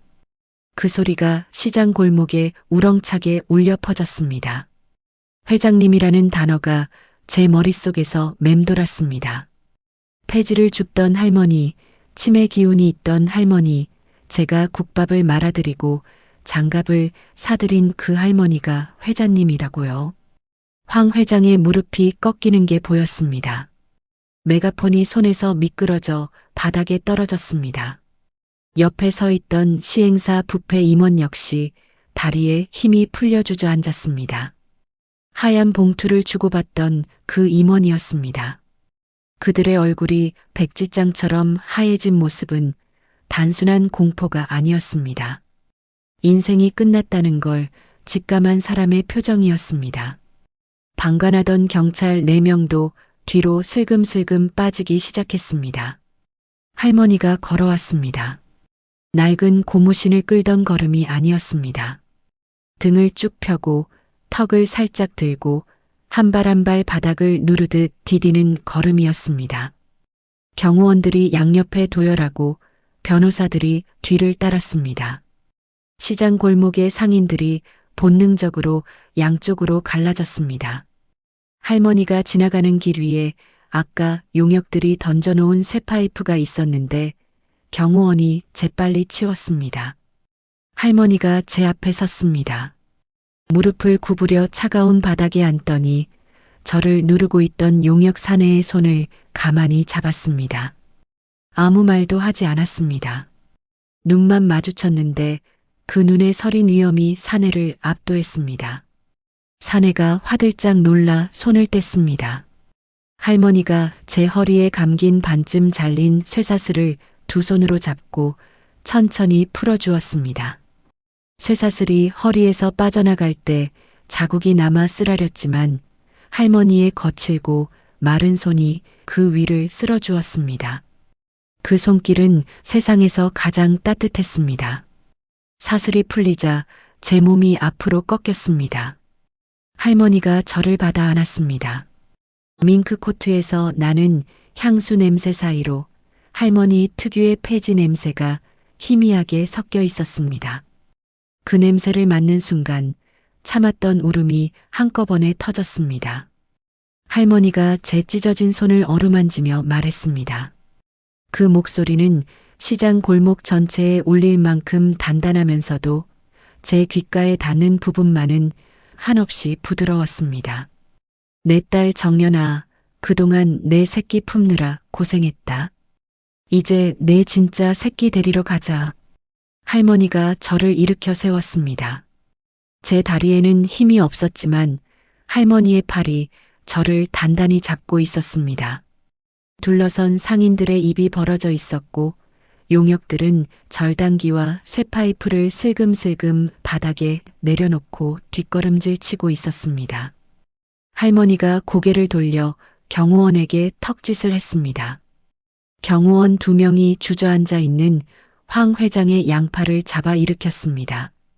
황 회장의 선글라스가 바닥에 떨어져 깨졌지만 아무도 주워주지 않았습니다.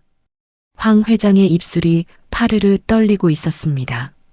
메가폰을 들고 저를 미친년이라 불렀던 그 입에서 이제 아무 소리도 나오지 않았습니다. 시장 골목 여기저기서 숨어 지켜보던 상인들이 하나둘 고개를 내밀기 시작했습니다. 정육점 사장님이 맨 먼저 뛰어나왔고 그 뒤를 김할머니, 박 아주머니가 따랐습니다. 모두들 믿을 수 없다는 표정으로 순옥 할머니와 마이바흐를 번갈아 바라보았습니다. 해가 떠오르고 있었습니다. 부서진 가게 앞 쇠사슬이 풀린 자리에 서서 저는 할머니의 손을 꽉 잡은 채 아침 햇살을 맞았습니다. 할머니가 제 손을 잡아주었던 건 이번이 2번째였습니다. 처음은 제가 국밥을 대접하던 날 할머니가 착한 어미 손은 따뜻해야 한다며 잡아주었던 그날이었습니다. 하지만 이번엔 잡힌 손에서 전해지는 힘이 전혀 달랐습니다. 폐지 줍는 노인의 손이 아니었습니다. 모든 것을 바꿀 수 있는 사람의 손이었습니다. 수석 변호사가 앞으로 나서며 서류를 펼쳤습니다. 시장 골목에 모인 상인들, 용역들, 경찰 모두가 숨을 죽이고 그를 바라보았습니다. 박순옥 회장님은 이 일대 재개발을 총괄하는 동방부동산 그룹의 최고 대주주이자 창업주이십니다. 시장 전체가 술렁였습니다. 저도 멍했습니다. 귀로는 듣고 있었지만 머리가 따라가지 못했습니다. 폐지를 줍던 할머니가 재개발의 최고 대주주라니요. 매일 낡은 솜패딩을 입고 리어카를 끌던 그 할머니가요. 변호사가 말을 이었습니다. 할머니가 수개월 전 회사 내부 감사팀으로부터 제보를 받았다고 했습니다. 시행사 임원 일부가 시장 상인회장과 결탁해 뒷돈을 주고받으며 상인들에게 터무니없이 낮은 보상금을 강요하고 그 차액을 빼돌리고 있다는 내용이었습니다. 횡령 규모가 수십억 원에 달했습니다. 할머니는 외부 수사를 맡기지 않았습니다. 증거가 인멸될까봐 직접 현장에 들어갔습니다. 폐지 줍는 치매 노인으로 위장해 3달 넘게 시장 골목을 돌며 황 회장과 부패 임원의 만남, 시각과 장소, 돈 봉투 전달 경로, 용역 깡패 동원 지시체계, 상인들에 대한 협박 내용까지 낱낱이 기록했다고 했습니다. 할머니가 매일 낡은 수첩에 적던 것이 바로 이 증거들이었습니다.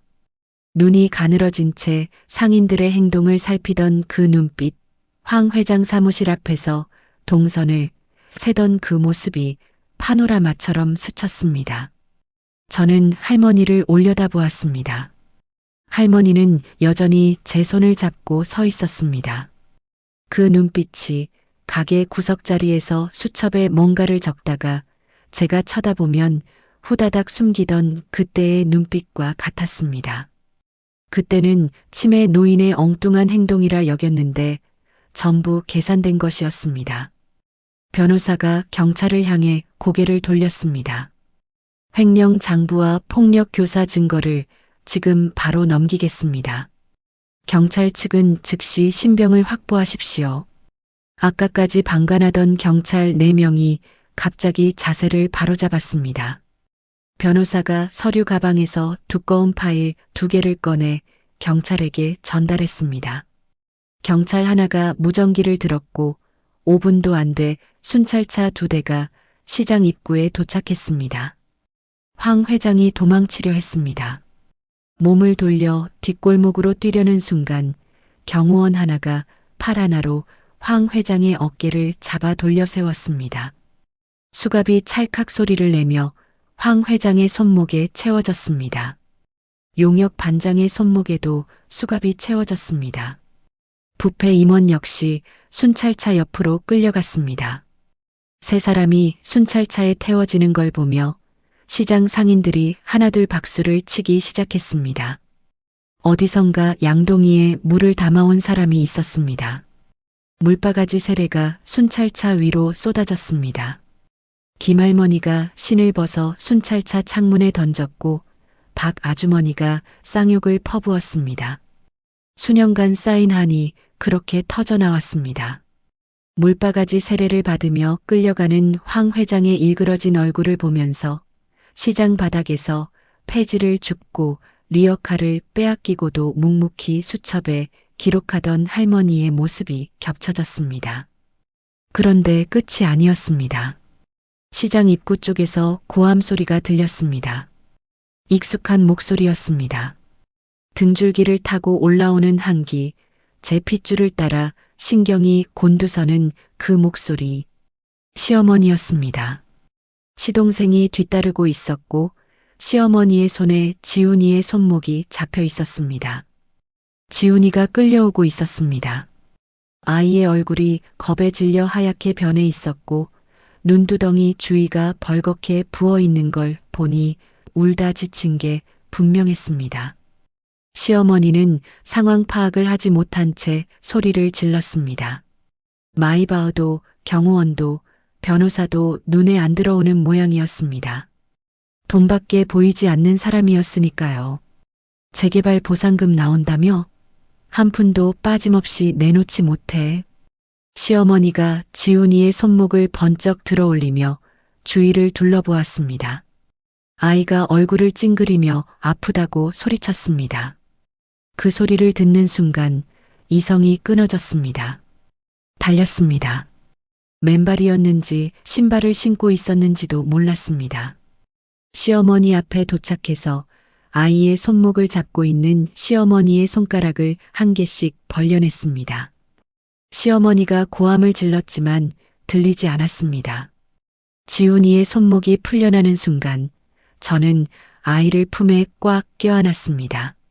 지훈이의 몸이 작았습니다. 키는 자랐는데 몸은 빼빼 말라 있었습니다. 뼈가 만져졌습니다. 교복 소매가 짧아져 손목이 드러나 있었고 손목에 시어머니가 잡아끈 자국이 빨갛게 남아 있었습니다. 아이가 제 품에서 떨고 있었습니다.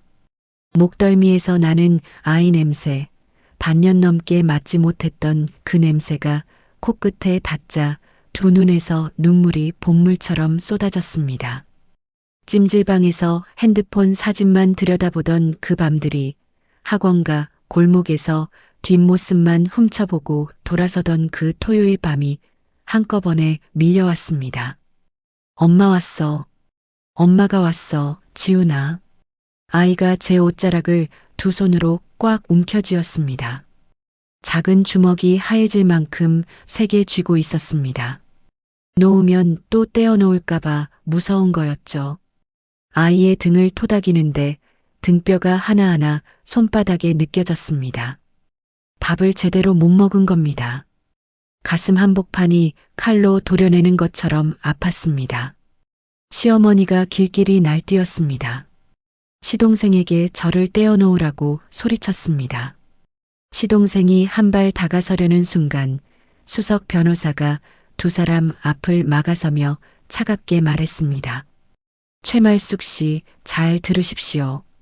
귀하의 차남 최동수 씨 명의로 된 사채 원금과 이자 현재 수억 원 규모로 불어난 해당 채권 전액을 우리 동방부동산그룹이 합법적으로 매입 완료했습니다. 시어머니의 표정이 굳었습니다. 뭐라는 거냐며 되물었지만 목소리에서 기세가 빠져 있었습니다. 변호사가 서류를 한 장 펼쳐 보였습니다. 채권양도 증명서였습니다. 시동생이 도박으로 불린 눈덩이 같은 억대 사채, 이자에 이자가 붙어 원금의 몇 배로 불어난 그 악성 부채의 주인이 이제 할머니 회사가 된 겁니다. 사채업자가 아니라 합법적인 대기업이 채권자가 되었으니 이제 법적으로 모든 걸 회수할 수 있다는 뜻이었습니다. 시어머니와 시동생의 얼굴에서 핏기가 빠져나갔습니다. 할머니가 시어머니 앞으로 천천히 걸어갔습니다. 시어머니보다 머리 하나가 작았지만 그 앞에 선 할머니의 존재감은 시어머니를 짓눌렀습니다. 할머니가 입을 열었습니다. 이 시간부로 내 놈들 집 통장 싹 다 가압류다. 내 손녀딸 눈에서 피눈물 빼낸 죄가 뼈가 으스러지도록 갚게 해주마. 할머니의 목소리에 시장 골목이 쩡하고 울렸습니다. 폐지 줍는 노인의 목소리가 아니었습니다. 수십 년간 거대한 그룹을 일으켜 세운 사람의 목소리였습니다. 시어머니의 무릎이 꺾였습니다.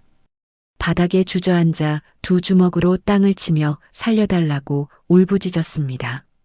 시동생도 옆에서 무릎을 꿇고 이마가 바닥에 닿도록 연신 머리를 조아렸습니다. 제 전세금을 빼돌리고 도박으로 날린 그 시동생이 아이의 미래를 담보로 돈을 뜯어내려 했던 그 시어머니가 이제는 바닥에 엎드려 울고 있었습니다. 하지만 할머니는 벌레를 보듯 차갑게 내려다보기만 했습니다. 고개조차 돌리지 않았습니다. 경호원들이 시어머니와 시동생의 양팔을 잡아 일으켜 시장 밖으로 이끌었습니다. 시어머니가 끌려가면서도 소리를 질렀지만 이제 그 소리가 더 이상 무섭지 않았습니다.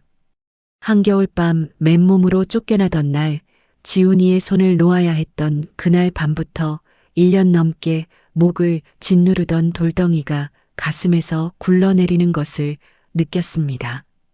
시댁 식구들의 뒷모습이 시장 골목 저편으로 완전히 사라질 때까지 저는 지훈이를 한 팔로 안은 채 그것을 묵묵히 지켜보았습니다. 변호사가 시장 상인들을 향해 한 가지 더 발표했습니다. 박순옥 회장의 지시로 이 재개발은 기존 상인 100% 재입주를 보장하는 상생형 재개발로 전면 전환된다고. 강제 퇴거는 없으며 모든 상인에게 신축상가 우선 입주권이 주어진다고. 상인들 사이에서 함성이 터져나왔습니다. 제 품에 안긴 지훈이가 고개를 들어 저를 올려다보았습니다. 눈이 벌겋게 부어 있었습니다. 엄마, 이제 우리 안 헤어져도 돼? 가슴이 찢어지는 것 같았습니다. 고개를 끄덕이는 것밖에 할 수 없었습니다. 말이 안 나왔습니다.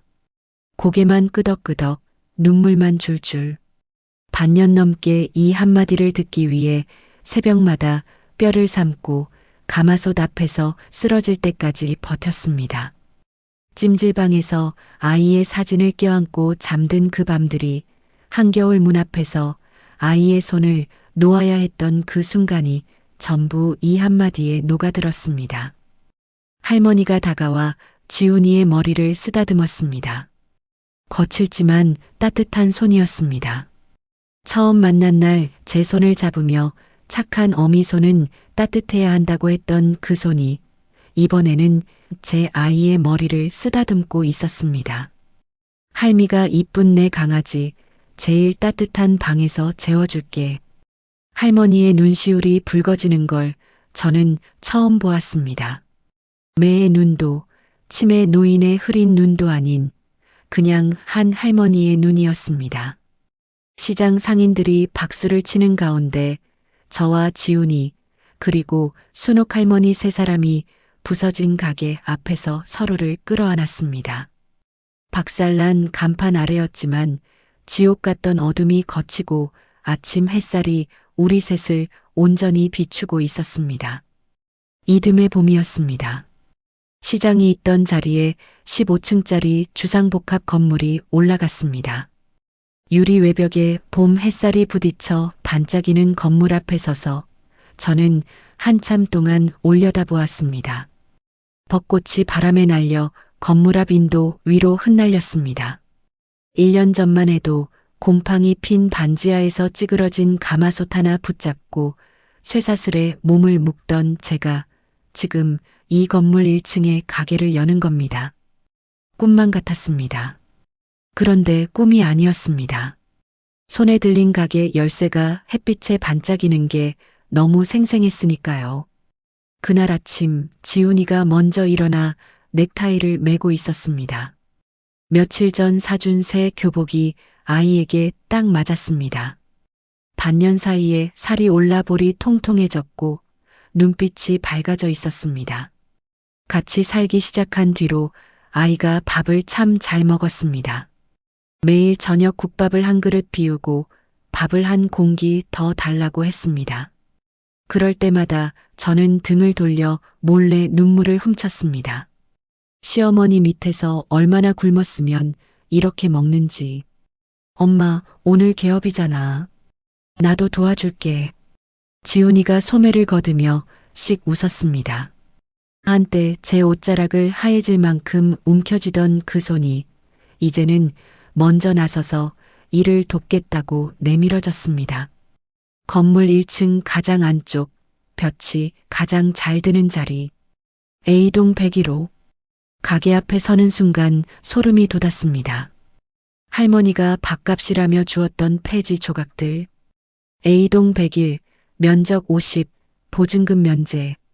그때는 아무 의미 없는 낙서라 생각했던 그 숫자들이 바로 이 상가 건물의 1층 최고 명당자리 도면이었습니다.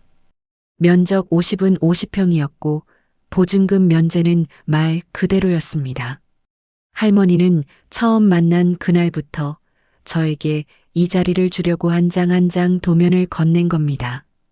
서랍에 부적처럼 모아두었던 폐지 조각들을 전부 꺼내 테이블 위에 펼쳤습니다.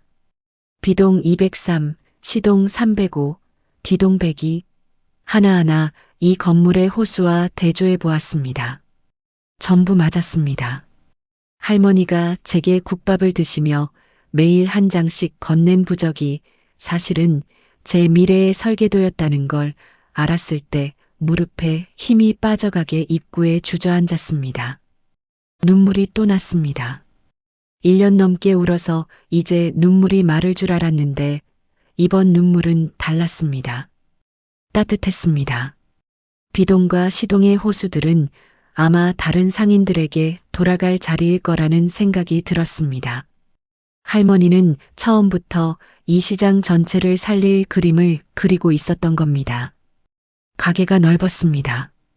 좌석 6개가 전부이던 예전 가게의 4배는 되었습니다. 테이블 24개가 들어가도 넉넉했습니다. 최신 주방 설비가 갖춰져 있었고 스테인리스 작업대는 하나도 휘지 않은 새 것이었습니다. 환풍기도 업소용 냉장고도 식기세척기도 전부 새 것. 예전에는 찌그러진 플라스틱 바가지로 국물을 퍼담았는데 이제는 스테인리스 국자 5개가 가지런히 걸려 있었습니다. 하지만 주방 한가운데에는 1년 전 중고가게에서 15만 원 주고 사왔던 그 찌그러진 대형 가마솥이 걸려 있었습니다. 새 가마솥을 드리자는 제안을 제가 거절했습니다. 이 솥이 제 시작이니까요. 이 솥에서 첫 국물을 끓이고 이 솥 앞에서 쇠사슬을 감고 이 솥 때문에 할머니를 만났으니까요. 찌그러진 뚜껑 위에 손때가 묻어 검게 변해 있었지만 저에게는 어떤 새 솥보다 빛났습니다. 오전 11시 개업식이 시작되었습니다. 시장 상인들이 새 유니폼을 입고 모두 모였습니다. 정육점 사장님, 김할머니, 박아주머니, 이할머니. 제가 국밥을 나눠주던 그분들이 꽃다발을 들고 가게 앞에 줄지어 섰습니다. 비대위가 무너질 때 울면서 전화했던 이 할머니가 제 손을 꼭 잡으며 미안하다고 고맙다고 했습니다. 저도 할머니 손을 꽉 잡아드렸습니다. 새 상인회장이 된 정육점 사장님이 금태 두른 감사패를 양손으로 받쳐들고 제 앞에 섰습니다. 정연 사장님이 앞장서서 싸워주지 않았으면 우리는 전부 쫓겨났을 겁니다. 이 감사패는 시장 상인 전원의 마음입니다. 눈시울이 뜨거웠지만 꾹 참았습니다.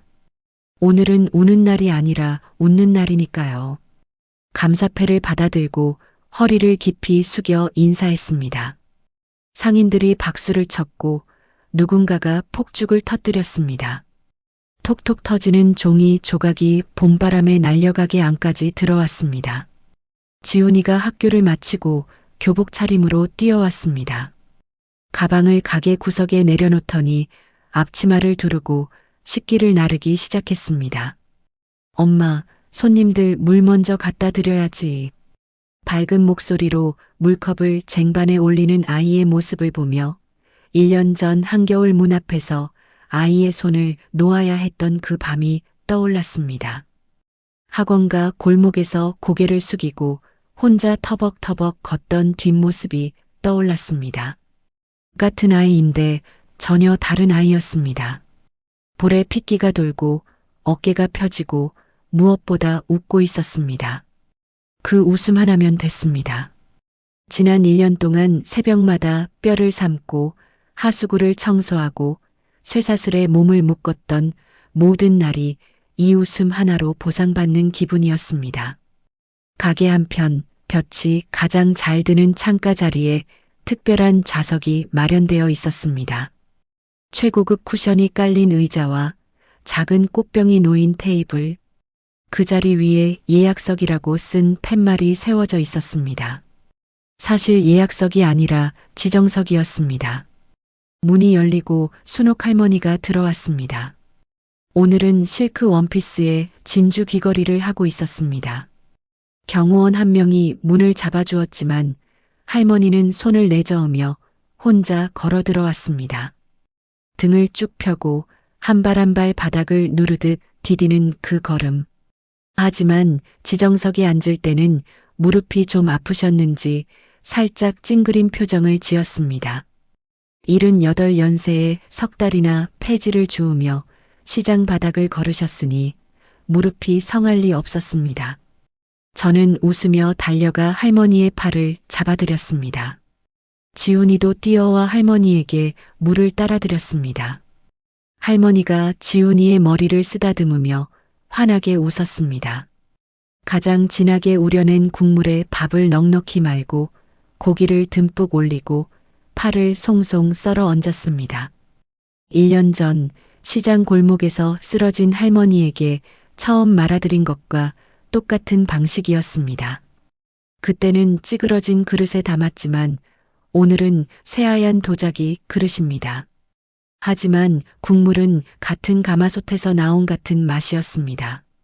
쟁반에 받쳐들고 할머니 앞에 공손히 놓았습니다. 할머니가 숟갈을 들어 국물을 한 모금 떴습니다. 입안에서 굴리듯 음미하더니 그때와 똑같은 말을 했습니다. 온도 85도. 역시 내 딸 정연이는 날 실망시키지 않아. 환하게 웃는 할머니의 얼굴에 주름이 깊이 파였지만 그 주름 하나하나가 아름다웠습니다. 가게 창밖으로 시선을 돌렸습니다. 건물 앞 인도에서 시어머니가 형광조끼를 입고 빗자루를 들어 낙엽을 쓸고 있었습니다. 1년 전 밍크코트를 걸친 듯 우쭐대며 제 가게에 쳐들어오던 그 기세는 온데간데 없었습니다. 시동생은 그 옆에서 고무장갑을 끼고 화장실 청소를 하고 있었습니다. 도박판에서 날린 수억 원의 빚을 갚기 위해 할머니 회사에서 마련한 일자리에서 일하는 중이었습니다. 초라한 뒷모습이 창밖으로 잠깐 스쳐 지나갔습니다. 가엾다는 생각은 들지 않았습니다. 제가 한겨울 맨몸으로 쫓겨나던 날 지훈이의 손을 놓아야 했던 그날 밤 시어머니에게 가엾음은 없었으니까요. 세상에는 뿌린 대로 거두는 일이 분명히 있습니다. 점심시간이 되자 가게가 꽉 찼습니다.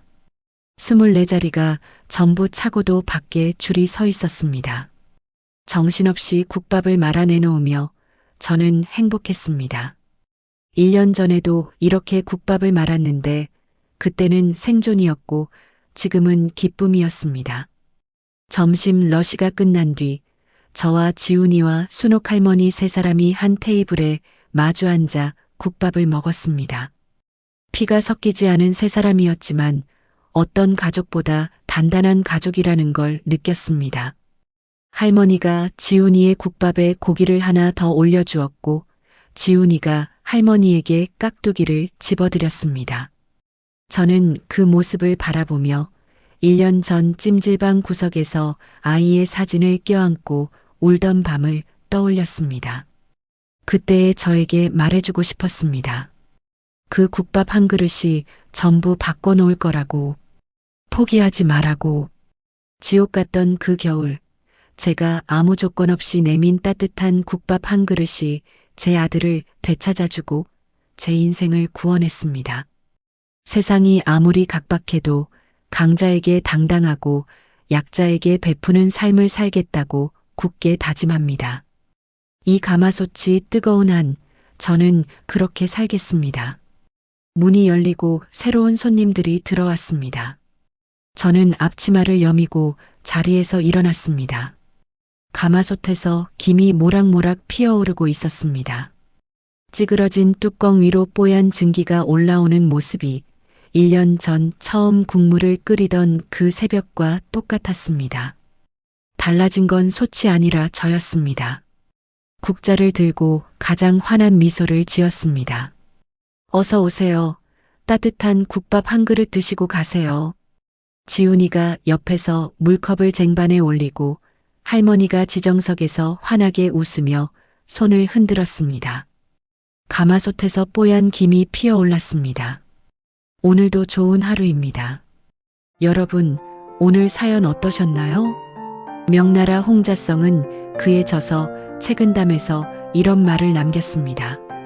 은혜를 베풀되 안으로 자기를 내세우지 않고 밖으로 상대를 의식하지 않으면 한 말의 곡식도 만섬의 은혜가 된다고요. 오늘 사연 속 정연 씨도 그랬습니다. 보증금도 없이 시작한 가게에서 자기보다 더 힘든 사람에게 국밥 한 그릇을 내밀었을 뿐입니다. 대가를 바란 적 없었습니다. 그저 추위에 쓰러진 노인 앞에서 외면할 수 없었던 것뿐이었죠. 하지만 바로 그 한 그릇이 아들을 되찾고 인생을 바꾸는 만섬의 은혜가 되어 돌아왔습니다. 살다 보면 내가 가진 것이 너무 보잘것없어 누군가에게 내밀기가 부끄러울 때가 있습니다. 하지만 진심이 담긴 한 그릇은 그 크기와 상관없이 누군가의 겨울을 끝낼 수 있습니다. 오늘도 끝까지 시청해 주셔서 감사드립니다. 사연이 마음에 닿았다면 더 좋은 사연으로 찾아뵐 수 있도록 구독과 좋아요를 부탁드릴게요. 그리고 사연의 주인공을 위한 따뜻한 말씀도 댓글로 부탁드립니다. 여러분의 오늘을 응원합니다. 꿈꾸는 사연이었습니다.